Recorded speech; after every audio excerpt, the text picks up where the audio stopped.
बाबा मम्मा बाबा मम्मा बाबा मम्मा. आत्ता तुम्ही आमचं पप्पा प्रेम बघितलंच आणि आता ह्या साहेबांची आईट पण बघा.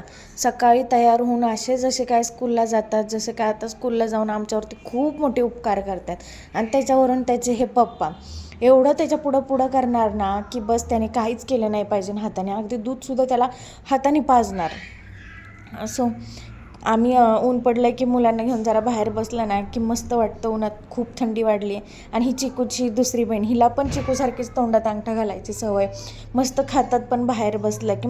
आणि चिकूला ही पपीची छोटी छोटी पिल्लं दिसलेली, त्याला आवडत तर खूप होती. त्यांना जवळ पण जायचं होतं पण हात लावायची त्याला भीती वाटत होती. लांबूनच पळून बघून यायचं त्यांना. आदू पण स्कूलमधून आलं तर तोपर्यंत त्याला पण घेऊन आलो आम्ही. आणि स्कूलमधून आलं की तिथेच पोरं वगैरे उन्हात बसलेली असतात सगळी, की त्यांच्यासोबतच लगेच टिफिन खायला सुरुवात केली राहिलेला. आणि ही एवढी क्यूट आदूसोबत हात पकडून चालत होती ना. आणि आम्हाला पप्पांची पाठ काय सोडायचीच नव्हती, कुठेही जाऊ पप्पा.